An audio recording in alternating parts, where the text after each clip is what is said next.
Hi, ഈ വീഡിയോയിൽ നമ്മൾ മൂന്നാമത്തെ മുഗൾ ഭരണാധികാരിയായിട്ടുള്ള അക്ബറുമായി ബന്ധപ്പെട്ട വസ്തുതകളാണ് നമ്മൾ ഡിസ്കസ് ചെയ്യുന്നത്.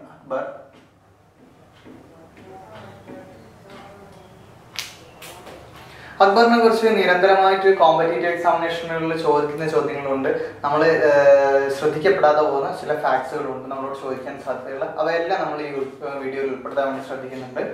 ഓക്കെ, അക്ബർ അദ്ദേഹം ജനിക്കുന്നത് ഇന്നത്തെ പാകിസ്ഥാന്റെ ഭാഗമായിട്ടുള്ള സിന്ധ് എന്ന് പറയുന്ന പ്രദേശത്താണ്. സിന്ധിലാണ് അദ്ദേഹം ജനിക്കുന്നത്. അക്ബർ 1542 അക്ബർ ജനിക്കുന്നത്. 1542 ഇന്നത്തെ പാകിസ്ഥാന്റെ ഭാഗമായിട്ടുള്ള സിന്ധിലാണ് അക്ബർ ജനിക്കുന്നത്. അക്ബറിനെ ആദ്യ കാലഘട്ടങ്ങളിൽ അദ്ദേഹത്തെ ബ്രോട്ടപ്പ് ചെയ്യുന്നത് അദ്ദേഹത്തിന്റെ അമ്മാവനായിട്ടുള്ള കമ്രാൻ.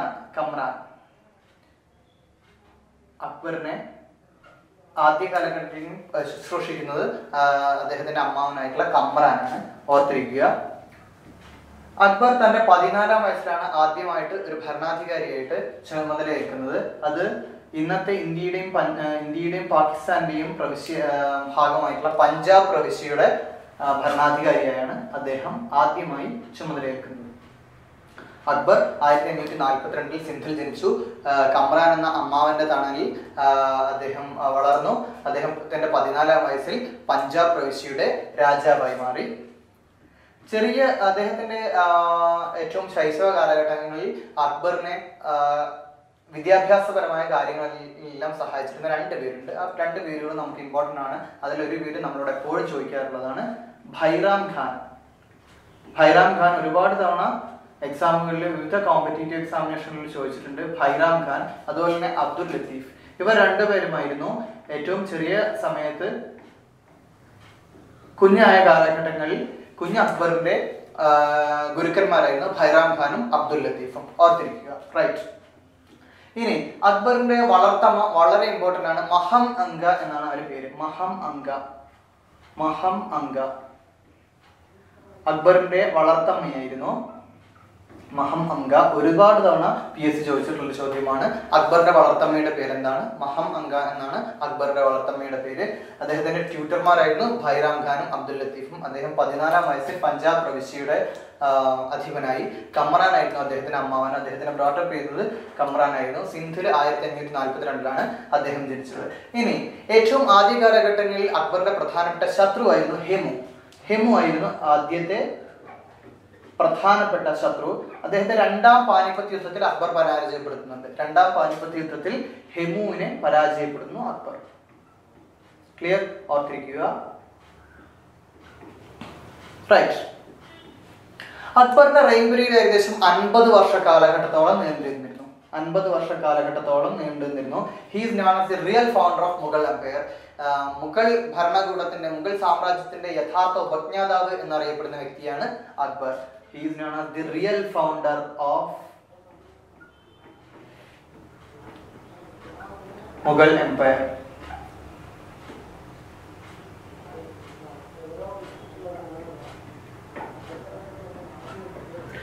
മുഗൾ ഭരണകൂടത്തിന്റെ യഥാർത്ഥ ഉപജ്ഞാതാവ് എന്ന് അദ്ദേഹം അറിയപ്പെടുന്നു. 50 വർഷ കാലഘട്ടത്തോളം അദ്ദേഹം ജനിച്ചു.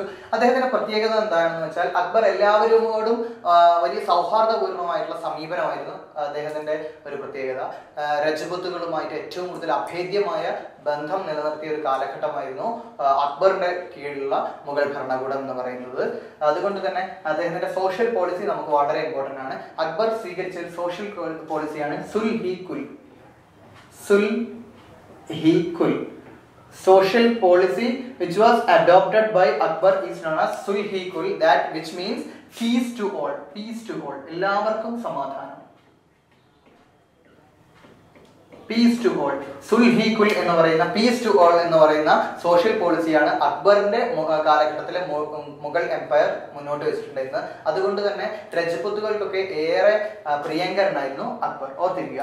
ഈ സുൽഹി-കുലിന്റെ ഭാഗമായി അദ്ദേഹം അബോളിഷ് ചെയ്തിട്ടുള്ള ഒരു ടാക്സേഷൻ ആണ് ജിസിയ നിർത്തലാക്കി. ജിസിയ എന്ന് പറയുന്നത് മതാടിസ്ഥാനത്തിലുള്ള ഒരു ടാക്സേഷൻ സിസ്റ്റം ആയിരുന്നു മുഗൾ ഭരണകൂടത്തിന്റെ കാലഘട്ടങ്ങളിൽ ഇൻട്രൊഡ്യൂസ് ചെയ്യപ്പെട്ടത്. അത് അക്ബറിന്റെ കാലഘട്ടത്തിലാണ് അത് എടുത്തു കളയപ്പെടുന്നത്. It was in year 1564. 1564 jizya എടുത്തു പറയുന്നത്. It was done by Akbar. ഓർത്തിരിക്കുക. ദെൻ അദ്ദേഹം മതവിശ്വാസങ്ങൾ തമ്മിലുള്ള ലയനം, സൗഹാർദ്ദത്തെ ലയനമായാണ് അദ്ദേഹത്തിന്റെ അക്ബർ വീക്ഷിച്ചത്.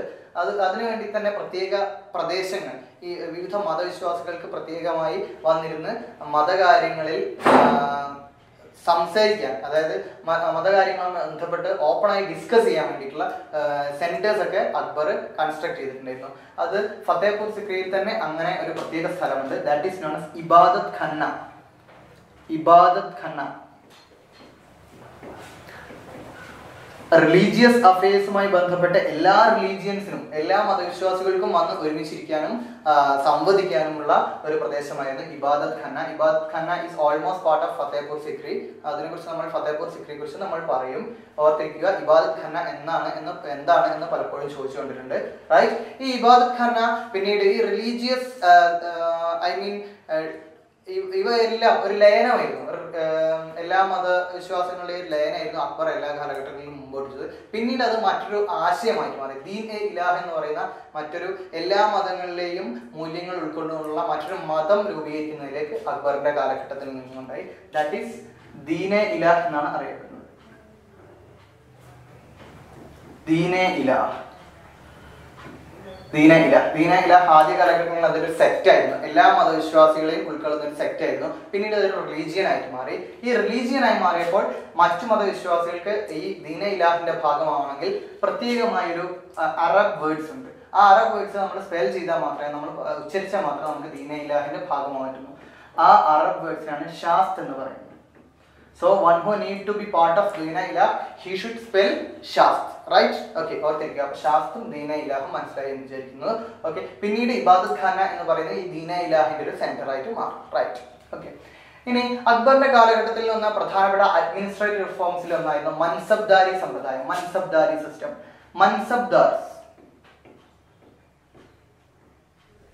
മൻസബ്ദാരി സിസ്റ്റം എന്ന് പറയുന്നത് ഇന്നത്തെ സിവിൽ സർവീസ് പോലെ ഏറ്റവും ഉന്നത ഉദ്യോഗസ്ഥരുടെ ഒരു വൃന്ദമായിരുന്നു. രാജാവുമായി ബന്ധപ്പെട്ട ഏറ്റവും ഉന്നത ഉദ്യോഗസ്ഥരുടെ ഒരു വൃന്ദമായിരുന്നു മൻസബ്ദാരി സിസ്റ്റം. അതുപോലെ തന്നെ അതിന് തൊട്ട് താഴെ മുതലുള്ള മറ്റൊരു സിസ്റ്റമായിരുന്നു ജാഗിർദാരി സിസ്റ്റം, അല്ലെങ്കിൽ ജാഗിർ എന്ന് പറയുന്നത് റെമ്യൂണറേഷൻ ആയിരുന്നു.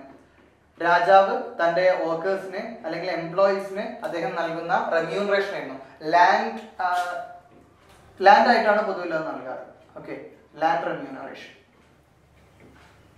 That is known as jagir എന്നാണ് ഈ ലാൻഡ് റെമ്യൂണറേഷൻ അറിയപ്പെടുക. മൻസബ്ദാരി സിസ്റ്റത്തിലെ മൻസബ്ദാറുകൾക്കും താഴേക്കിടയിലുള്ള എല്ലാവർക്കും ഇത് തന്നെയാണ് റെമ്യൂണറേഷൻ ആയിട്ട് നൽകിയിട്ടുണ്ടാവുക. One who owns a jagir is known as jagirdar. Okay, jagirdar എന്നറിയപ്പെടുന്നത്, ഒരു ജാഗിർ കൈവശമുള്ള ആളാണ് ജാഗിർദാർ എന്നറിയപ്പെടുന്നത്. ഈ ടേമുകളൊക്കെ നമുക്ക് ഇമ്പോർട്ടന്റ് ആണ്. ജാഗിർദാർ എന്താണ്, ജാഗിർ ഏത് കാലഘട്ടത്തിലാണ് ഇൻട്രൊഡ്യൂസ് ചെയ്യപ്പെട്ടത്, ഏത് മുഗൾ ഭരണാധികാരിയുടെ കാലഘട്ടത്തിലായിരുന്നു മൻസബ്ദാരി സിസ്റ്റം നിലനിന്നിരുന്നത്, ഇവയൊക്കെ നമുക്ക് ഇമ്പോർട്ടന്റ് ആണ്. റൈറ്റ്. ഓക്കെ, ഇതൊക്കെയായിരുന്നു അഡ്മിനിസ്ട്രേറ്റീവ് രംഗത്തെ അദ്ദേഹത്തിന്റെ റിഫോംസ്. പിന്നീട് ഈ റവന്യൂ കാര്യങ്ങളെല്ലാം നിയന്ത്രിക്കാൻ അദ്ദേഹത്തിന്റെ വളരെ പ്രിയങ്കരനായിട്ടുള്ള ഒരു മന്ത്രി ഉണ്ടായിരുന്നു. അക്ബറിന്റെ ഏറ്റവും പ്രിയങ്കരനായിട്ടുള്ള മന്ത്രി കൂടിയായിരുന്നു അത്. ദാറ്റ് ഈസ് രാജാ തോട്ടർമാൽ ആയിരുന്നു അക്ബറിന്റെ റവന്യൂ മിനിസ്റ്റർ. രാജാ തോട്ടർമാൽ. ഓർത്തിരിക്കുക, അക്ബറിന്റെ റവന്യൂ കാര്യങ്ങൾ നോക്കി നടത്തിയിരുന്നത് രാജാ തോട്ടർമാലായിരുന്നു. അതുപോലെ തന്നെ ഭരണനിർവഹണ രംഗത്ത് അക്ബർ 2 പദവികൾ നിശ്ചയിക്കപ്പെട്ടിട്ടുണ്ടായിരുന്നു. ദാറ്റ് ഈസ് ഒന്ന് സാറ്റ് എന്നും ഒന്ന് സവർ എന്നും അറിയപ്പെടും. സാറ്റ് എന്ന് പറയുന്നത് ഒരു പേഴ്സണൽ റാങ്കിങ് ആണ്. സാധാരണ ആളുകൾക്കുള്ള പേഴ്സണൽ റാങ്കിങ്. സവർ എന്ന് പറയുന്നത് മിലിറ്ററി റാങ്കിങ് ആണ് സവർ. അക്ബർ ഇൻട്രൊഡ്യൂസ് ചെയ്ത മിലിറ്ററി റാങ്കിങ് ആണ് സവർ. ഇവ 2 ഇമ്പോർട്ടൻ്റ് ആണ്, നമ്മളോട് ചോദിക്കാം. സാറ്റും സവറും ഇൻട്രൊഡ്യൂസ് ചെയ്ത മുഗൾ ഭരണാധികാരി ആരാണ് എന്ന് ചോദിക്കാം. റൈറ്റ്. ഓക്കെ. പിന്നീട് അക്ബറിന്റെ കാലഘട്ടത്തിൽ ഏറ്റവും കൂടുതൽ പെയിന്റിംഗ് ഫ്ലറിഷ്. പെയിന്റിംഗ് ഏറ്റവും കൂടുതൽ പ്രോത്സാഹിപ്പിച്ചത് ജഹാംഗീറിന്റെ കാലഘട്ടത്തിലാണ്. അതിനുശേഷം ഉണ്ടായിരുന്ന അക്ബറിന്റെ കാലഘട്ടത്തിലായിരുന്നു. റൈറ്റ്. ഓക്കെ. അക്ബറിന്റെ കാലഘട്ടത്തിൽ പ്രധാനപ്പെട്ട ഒരു പ്രത്യേക രീതിയിലുള്ള പേർഷ്യൻ പെയിന്റിംഗ് പ്രോത്സാഹിപ്പിക്കപ്പെട്ടിരുന്നു. That is known as Behzad painting. Behzad ഒരു പ്രത്യേക പേർഷ്യൻ പെയിന്റിംഗ് ആയിരുന്നു ബെഹ്സാദ് പെയിന്റിംഗ്. അത് അദ്ദേഹത്തിന്റെ കൊട്ടാരത്തിൽ ഏറെ അദ്ദേഹം പ്രോത്സാഹിപ്പിച്ചിരുന്നു. ഇതിനെ ലീഡ് ചെയ്ത 2 പ്രധാനപ്പെട്ട പെയിന്റേഴ്സ് ഉസ്താദ് അലി, അബു സമദ്, ഇവർ 2 പേരുമായിരുന്നു ബെഹ്സാദ് പെയിന്റിങ്ങിനെ പ്രോത്സാഹിപ്പിച്ചത്. എന്നാൽ പെയിന്റിങ്ങിൽ ഒരു 3 ത്രയങ്ങൾ ഉണ്ടായിരുന്നു. അക്ബറിന് ഏറ്റവും താല്പര്യമുള്ള 3 പേർ. അദ്ദേഹം എപ്പോഴും അവർ 3 പേരും അക്ബറിന്റെ കൊട്ടാരവുമായി ബന്ധപ്പെട്ടിട്ടുണ്ടാവും. അവരുടെ പേരാണ് ബസ്വന്ത്, ദശ്വന്ത് മുകുന്ദ്. ഇവർ 3 പേരുമായിരുന്നു ഏറ്റവും അക്ബറിന് ഏറ്റവും താല്പര്യമുള്ള 3 പെയിന്റേഴ്സ് അദ്ദേഹത്തിന്റെ കൊട്ടാരത്തിൽ എപ്പോഴും ഉണ്ടായിരുന്നത്. റൈറ്റ്. ഇനി അക്ബറിന്റെ പെയിന്റിംഗ് സ്റ്റുഡിയോയെ അറിയപ്പെടുന്നതാണ് തസ്വീർ ഖന്ന. തസ്വീർ ഖന്ന എന്നാണ് അക്ബറിന്റെ കാലഘട്ടത്തിൽ പെയിന്റിംഗ് സ്റ്റുഡിയോയെ വിളിച്ചിരുന്നത്. തസ്വീർ ഖന്ന എന്നായിരുന്നു പെയിന്റിംഗ് സ്റ്റുഡിയോയുടെ പേര്. വളരെ ഇമ്പോർട്ടന്റ് ആണ്. ഇവയൊക്കെ നമ്മളോട് ചോദിക്കാൻ കഴിയുന്ന ഫാക്ട്സ് ആണ്. പൊതുവിൽ നമ്മൾ ശ്രദ്ധിക്കപ്പെടാതെ പോകുന്ന ഫാക്ട്സ് ആണ്. റൈറ്റ്. ഇനി ഇന്ത്യൻ ആർക്കിടെക്ചറിന് ഒരുപാട് സംഭാവനകൾ നൽകിയിട്ടുള്ള ഒരു കിങ് ആയിരുന്നു അക്ബർ. അക്ബറിന്റെ കാലഘട്ടത്തിൽ ഇന്ത്യൻ ആർക്കിടെക്ചറിന് നൽകിയ സംഭാവനകൾ പ്രത്യേകമായി തന്നെ നമുക്ക് പറയേണ്ടതുണ്ട്. ഫത്തേപൂർ സിക്രി എല്ലാവർക്കും അറിയാം. ഫത്തേപൂർ സിക്രി എന്ന പട്ടണം നിർമ്മിക്കുന്നത് അക്ബറിന്റെ കാലഘട്ടത്തിലാണ്. ആർക്കിടെക്ചർ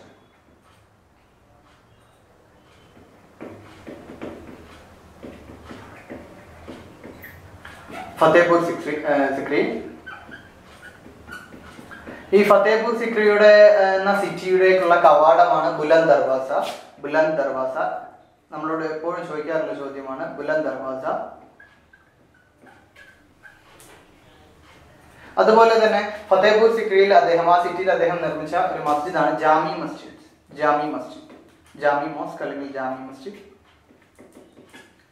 അക്ബറിന്റെ ആത്മീയാചാര്യനായിട്ടുള്ള സലീം ചിഷ്ടിയുടെ ഒരു ടോംബ് അദ്ദേഹം കൺസ്ട്രക്ട് ചെയ്തിട്ടുണ്ട്. അത് ഫത്തേപൂർ സിക്രിയിലാണ് സ്ഥിതി ചെയ്യുന്നത്. സലീം ചിഷ്ടി ടോംബ്.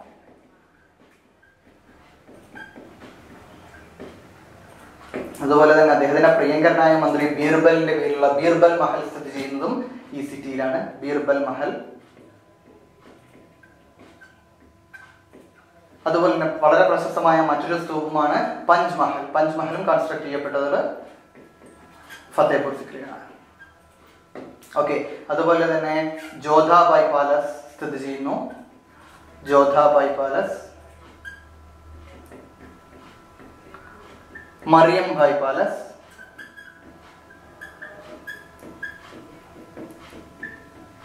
ഇവയെല്ലാം ഫത്തേപൂർ സിക്രിയുമായി ബന്ധപ്പെട്ട അക്ബറിന്റെ നിർമ്മിതികളാണ്. വളരെ വളരെ ഇമ്പോർട്ടന്റ് ആണ്. ബുലന്ദ് ദർവാസ അത് ഡോറാണ് നമ്മൾ പറഞ്ഞു. Jami Masjid, Salim Chishti tomb, Birbal Mahal, Panch Mahal, Jodhabai palace, Mariam Bhai palace ഇവയെല്ലാം കൺസ്ട്രക്ട് ചെയ്യപ്പെട്ടത് അക്ബറിന്റെ കാലഘട്ടത്തിലാണ്. ഫത്തേപൂർ സിക്രിയാണ്. റൈറ്റ്.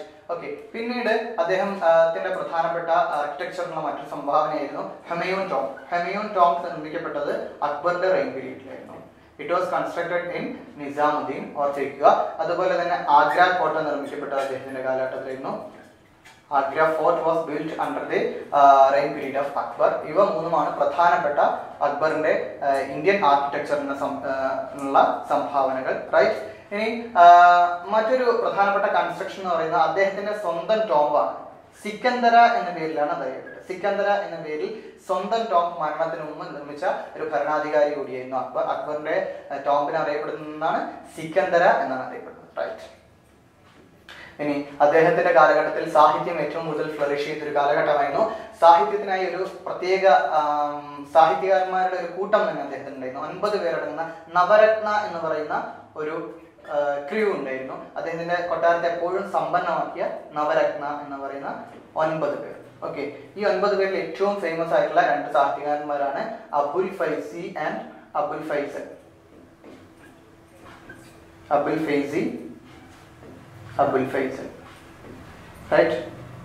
ഇനി അക്ബറിന്റെ ഏറ്റവും ഫേമസ് ആയിട്ടുള്ള അക്ബറിന്റെ ആത്മകഥയാണ് അക്ബർനാമ. വളരെ ഫേമസ് ആണ് അക്ബർനാമ.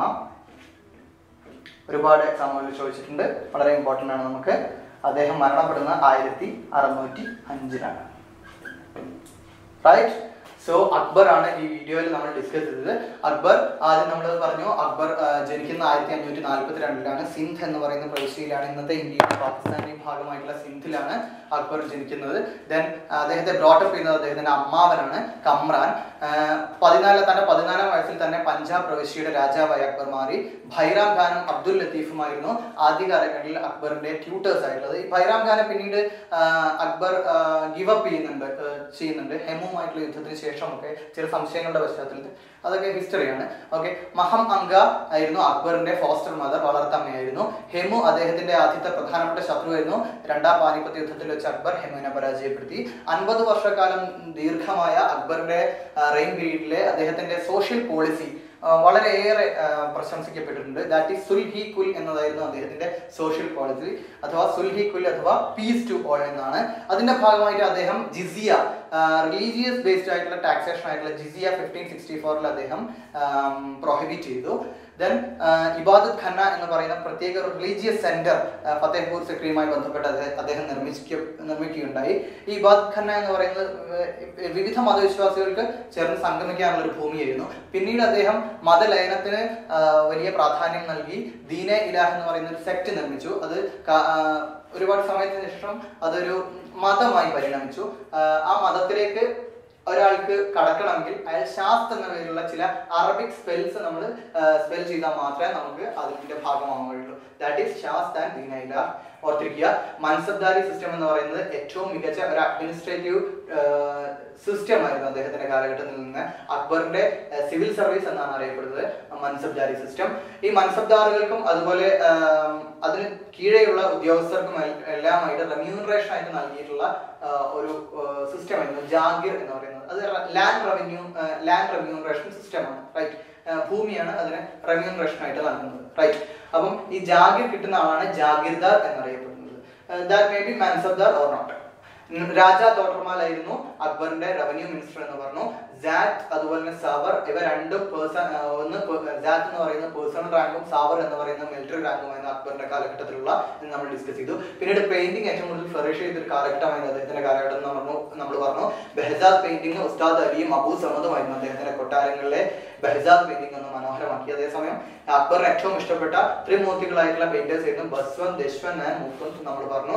ഇനി ഇന്ത്യൻ ആർക്കിടെക്ചറിന് അക്ബർ നൽകിയ ഒട്ടേറെ സംഭാവനകളിൽ ഏറ്റവും പ്രശസ്തമായതാണ് ഫത്തേപൂർ സിക്രി. ഫത്തേപൂർ സിക്രി സിറ്റിയിൽ ബുലന്ദ് ദർവാസ എന്ന് പറയുന്ന വാതിലുണ്ട്, ജാമി മസ്ജിദ് ഉണ്ട്, സലീം ചിഷ്ടി ടോംബ് ഉണ്ട്, ബീർബൽ മഹലുണ്ട്, പഞ്ച് മഹലുണ്ട്, അതുപോലെ തന്നെ ജോധാബായ് പാലസും മറിയംബായ് പാലസും എല്ലാം ഉൾക്കൊള്ളുന്നു. ഇവയെല്ലാം കൺസ്ട്രക്ട് ചെയ്ത അക്ബറാണ്. ഹെമയൻ ടോംബ് നിർമ്മിക്കപ്പെട്ടത് അക്ബറിന്റെ കാലഘട്ടത്തിലാണ്. It is situated in Nizamuddin. Agra fort നിർമ്മിക്കപ്പെട്ട അദ്ദേഹത്തിന്റെ കാലഘട്ടത്തിലാണ്. സിക്കന്ദ്ര എന്ന പേരിൽ സ്വന്തം ടോംബ് നിർമ്മിച്ചത് അക്ബർ. ദെൻ അദ്ദേഹത്തിന്റെ കാലഘട്ടത്തിൽ സാഹിത്യം, ലിറ്ററേച്ചർ വലിയ രീതിയിൽ ഫ്ലറിഷ് ചെയ്ത ഒരു കാലഘട്ടം കൂടിയായിരുന്നു. സോ നവരത്ന എന്ന് പറയുന്ന ഒരു 9 അംഗ സാഹിത്യ ബോഡി അദ്ദേഹത്തിന് ഉണ്ടായിരുന്നു, ലിറ്ററേച്ചർ ബോഡി ഉണ്ടായിരുന്നു. അതിനെ ലീഡ് ചെയ്തത് രണ്ടുപേരായിരുന്നു, അബുൽ ഫൈസി ആൻഡ് അബുൽ ഫൈസൽ. അക്ബർ നമ എന്ന പേരിലാണ് അക്ബറിന്റെ ആത്മകഥ രചിക്കപ്പെട്ടത്. 1605 അദ്ദേഹം മരണപ്പെടുന്നത്. റൈറ്റ്.